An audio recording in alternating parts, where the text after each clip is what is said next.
Nah, selanjutnya setelah cooperative process tadi,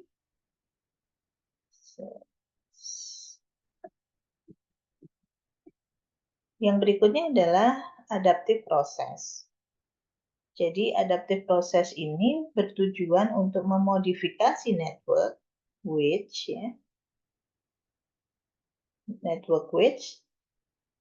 untuk mencapai network SOM yang paling bagus. Dikatakan di sini only winning neuron dan neighborhood yang nanti dipertimbangkan. Ya, dengan menggunakan Hebbian learning atau Hebbian-Wedge equation. Oke. Mungkin saya karena ini waktunya sudah mau habis, saya langsung saja menunjukkan contoh proses ya di dalam adaptive proses ya. Secara garis besar ada dua model ya. Yang pertama adalah self-organizing, yang kedua adalah convergence fase. Di dalam adaptive proses di sini dia dilakukan secara berulang sebanyak berapa iterasi gitu. Jadi iterasinya ditentukan berapa iterasi ya. Dan kemudian learning rate-nya itu di set misalkan 0,1 dan setelah itu secara gradually ya dia dikurangi sampai paling tidak dia ada di batas tertentu, misalkan sampai nilainya 0,001 ya itu ya. Jadi di sini mula-mula nilainya 0,1 dan dia nanti berkurang sampai pada satu kondisi tertentu. Jadi ada dua variabel yang ditetapkan di sini untuk menentukan dia sudah selesai atau tidak. Yang pertama dari jumlah iterasinya, yang kedua apakah dia sudah mencapai itu tadi ya nilai learning rate-nya mencapai 0,001. Kemudian diasumsikan grid-nya itu dia ada di radius tertentu yang time konstannya itu bisa dihitung berdasarkan rumus ini. Ya, tadi kan ada rumus time konstannya.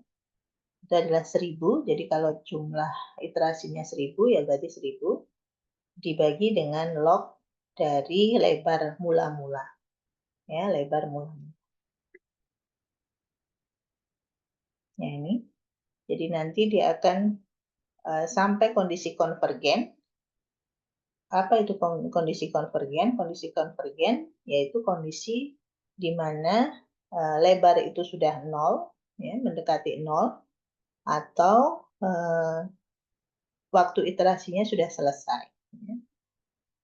Jadi dikatakan di sini dia meredus sampai ke zero neighboring neuron. Jadi sampai ke tadi apa? Dia mengecil sampai tinggal satu. Berarti kan zero di situ. Oke.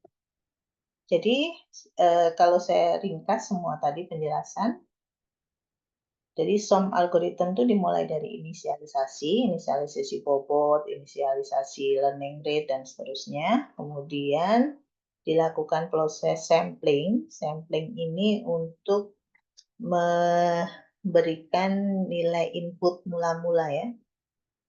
Kemudian dilakukan proses perhitungan similaritas dengan menggunakan Euclidean distance untuk mendapatkan pemenang, winning ya. Mana yang pemenang tadi. Jadi dari bentuk dari ini tadi dihitung. Nah, kemudian dilakukan proses perhitungan semua, ketemu pemenangnya yang mana. Nah, setelah itu dilakukan proses update sinaptik. Ya. Prosesnya adalah dengan melakukan ini tadi, learning rate dikalikan dengan H tadi, ya, H itu yang fungsi Gaussian-nya tadi, ini H-nya, ya. Jadi tergantung dari fungsi Gaussian-nya selebar apa ini. Lalu dikalikan dengan X dikurangi dengan W yang sebelum, bobot yang sebelum. Ya, bobot ini adalah bobot dari pemenang, ya, bobot dari pemenang. Ya, tapi nanti dipengaruhi oleh ini yang nanti akan menjadi berbeda-beda. Tergantung luasan dari itu yang semakin menurun tadi. Ya, kemudian dilakukan proses terusnya di sini. Ini contoh ya. Ini saya coba dengan model yang satu dimensi saja, itu lebih mudah. Ya, misalkan di sini ada 3 input, 9 output. Ya, di sini, nah ini dihitung, ya, dihitung.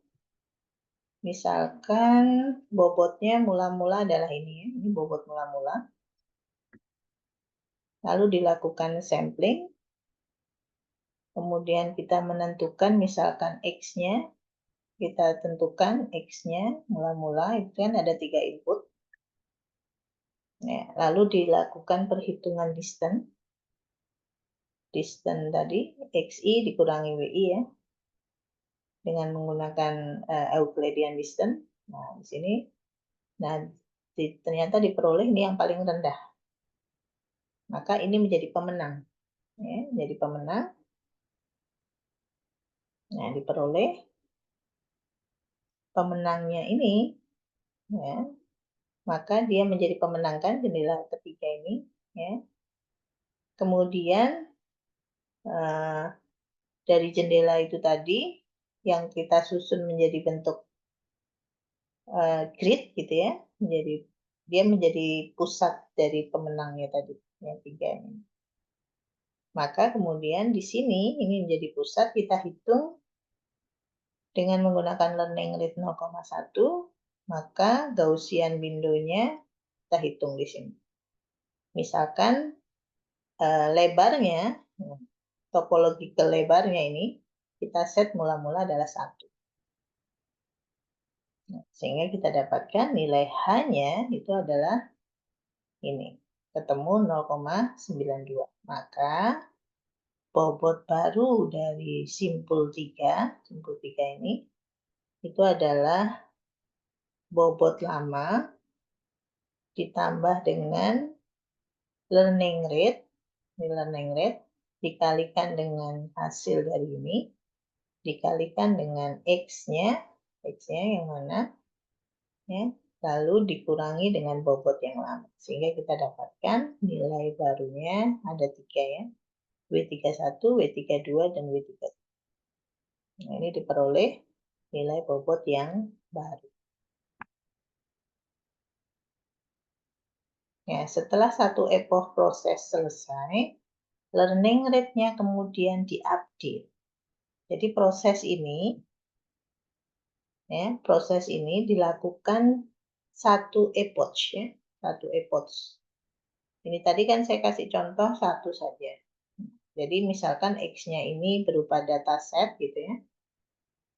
Ini X, X1, X2, X3, ini sampai satu epoch. Ya. Jadi proses ini diulang-ulang sampai satu epoch. Kemudian setelah satu epoch selesai, diupdate-lah learning rate-nya dengan menggunakan persamaan. Yang diupdate apa? Learning rate-nya. Learning rate-nya sebelumnya kan 0,1.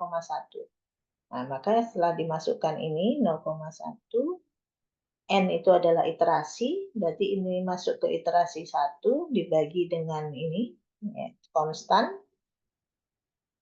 Ya. Maka nanti ketemulah nilai dari learning rate yang berikutnya. Harusnya dia harus menjadi lebih kecil. Sebelumnya 0,1 misalkan menjadi 0,09 misalkan. Maka pada tahapan berikutnya, diulang lagi satu epoch dengan menggunakan learning rate yang di sini. Prosesnya sama. Prosesnya seperti ini. Ya. Ini lagi diulang, tapi bobotnya tidak perlu inisial lagi, karena dia menggunakan bobot yang diperoleh dari hasil yang terakhir pada satu epoch tadi. Nanti dilakukan lagi, seperti itu. Oke, itu kira-kira mengenai SOM atau Neural Network Adaptation dengan Self-Organizing Net.